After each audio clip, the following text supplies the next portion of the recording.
Thank you, Senator Nelson. I would just, in general, would share the thought that looking back over my comments at the time that we voted to go forward and authorize military action in Iraq, I mentioned weapons of mass destruction very little, but talked mostly about the consistent violation of Saddam Hussein of the 16 UN resolutions. In a sense, he violated his agreement for peace. He sued for peace when our military was moving forward in Iraq, and he sued for peace and agreed to do a number of things which he did not do. And as The Economist magazine in London said, and I thought a very important editorial, that the box was leaking.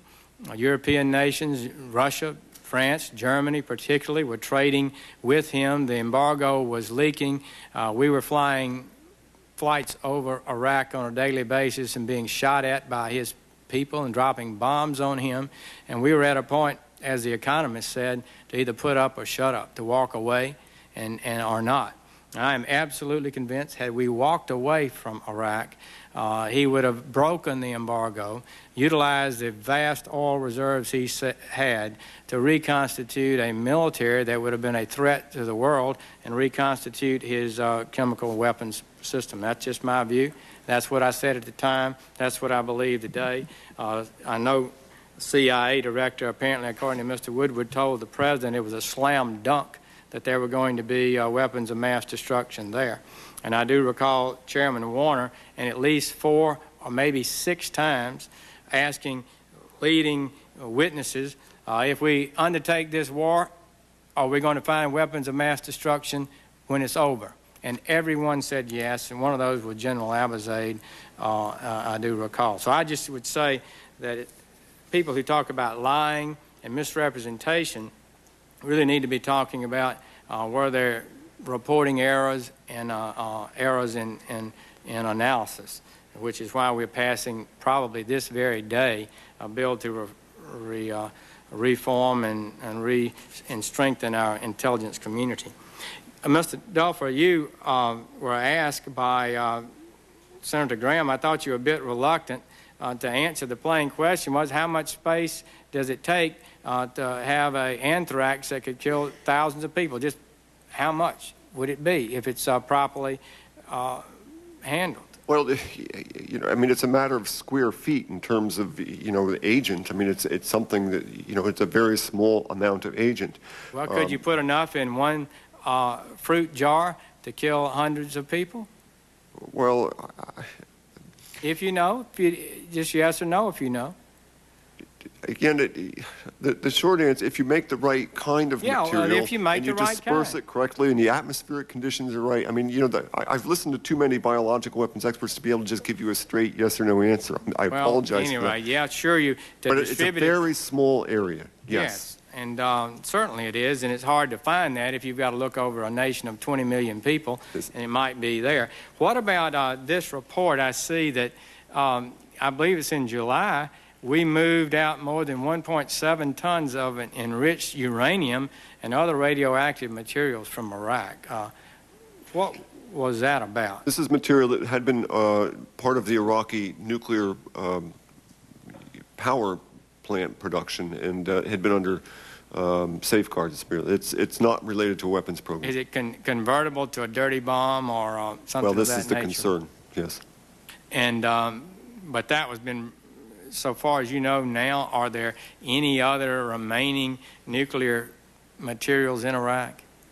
None which have not been accounted for by the IAEA. I think, I think we're pretty solid on that. But let me just make, I mean, sure. When you say nuclear, I mean, Iraq, for one reason or another, has this, they've got these cesium lightning arresters all over the place.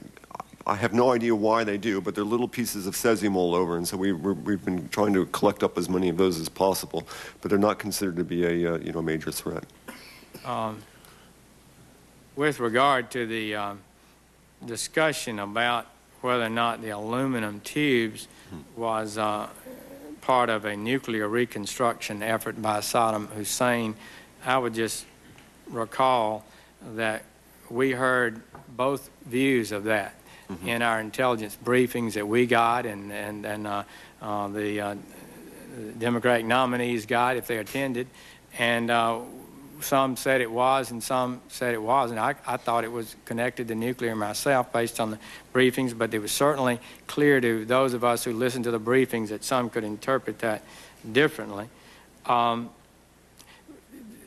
would you say about, do you form any opinion concerning former Weapons Inspector David Kaye's comments that we know from some of the interrogations of former Iraqi officials that a lot of material went to Syria before the war, including some components of Saddam's WMD program, close quote? I would agree with all that up until the last point, because I do not believe we know that WMD-related material left Iraq to go to Syria. There was a lot of material, a lot of things, including a lot of money, which left Iraq and went to Syria.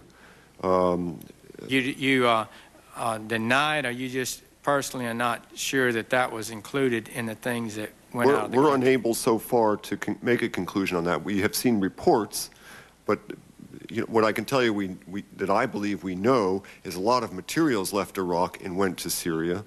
There was certainly a lot of traffic across the border points. We've got a lot of data to support that, including people discussing it. But whether, in fact, in any of these trucks there was WMD-related materials, I cannot say. I think probably what happened to us was that we knew, and I guess you have confirmed in your own mind that he used chemical weapons against his own people and against the Iranians in the Iran war. Is that correct? That is correct, yeah. And that you don't deny that he was developing a nuclear weapons program when it was hit by the Israelis a number of years ago. He clearly had a nuclear weapons program and clearly had ambitions in all of these areas. And you believe he still had harbored those desires to achieve in those areas? There's no doubt in my mind. And that I guess, frankly, that the fact he'd had them previously, he'd been given opportunities to demonstrate how he got rid of them and he refused, I think that may have caused some of our experts to reach conclusions that we haven't been able to establish at this point to be accurate.